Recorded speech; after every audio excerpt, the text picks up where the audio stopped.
Hey everyone, Annie Dickerson here, together with the incredible, the one and only Julie Lynn. Julie, how are you today? I'm doing fantastic. I think when we prioritize equity and back end, there's no guarantees that, the property is going to appreciate or the market's going to continue to grow, or it's speculative is what it is. And so for me, equity has always been, appreciation and equity has always been something that was an afterthought, I guess you can say. About my focus has always been on cash flow.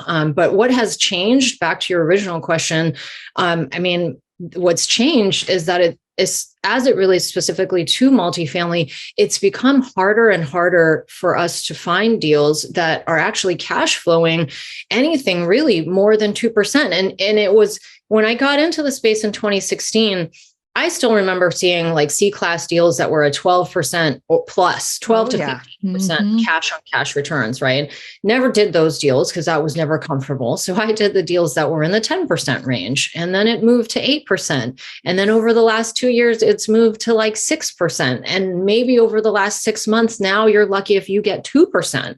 So it's been, the cash flow has been eroding as I think multifamily investing has become more popular, particularly not just with individual investors and syndicators and groups like ours, but also institutional money. There's so much money that's flocking to multifamily and has been over the last decade and 5 to 10 years, that it's just squeezing the returns because people are offering to pay more and more and more. And then what happens is it just squeezes all of the returns.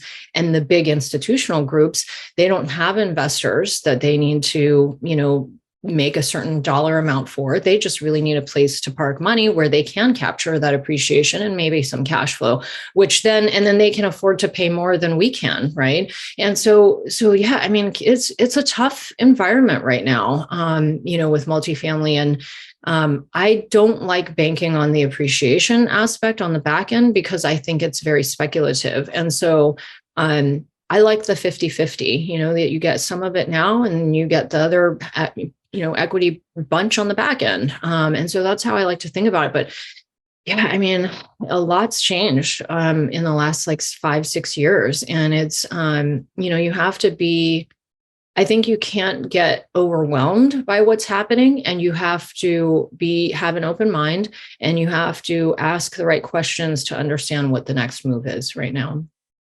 There will always be demand for multifamily. There might temporarily be lower cash flow, and there might be things happening in the multifamily market in certain areas, and that's always going to happen. But long term, we believe in the fundamentals of multifamily. And so then when you add that back into the mix, it reminds me of something that I don't pretend to know a lot about, but I learned a little bit in my forays into investing in crypto. Don't get me started in that. I've lost a lot of money there, but I learned something very important. Haven't we all? Two things I want to mention here. One is stay in your lane. Know what your lane is. Stay in your lane. I dabbled in crypto, didn't understand it at all, and as a result, I lost money.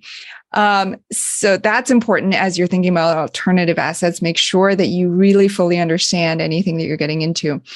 The second is the principle we were talking about, trying to time the market. And, in the world of stock market investing, there's the idea of dollar cost averaging, which is, spreading out your purchases so that you take the emotion out of it, that you're investing the same at every point in the market cycle. Doesn't matter what's going on in the market, you're committing to investing the same amount over and over again.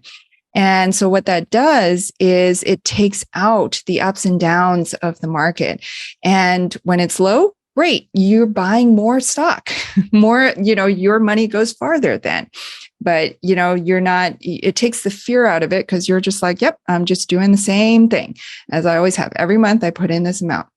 And you can apply that same principle of dollar cost averaging to your real estate investments. Because the thing is, it's very easy at this point in the market cycle to get really scared and just hold all your money back and not do anything. And you could potentially be missing out on some of the biggest opportunities in these coming months. And by trying to time it, trying to get to a point where you feel comfortable And that might not be, you might have missed out on a lot of opportunities by that time.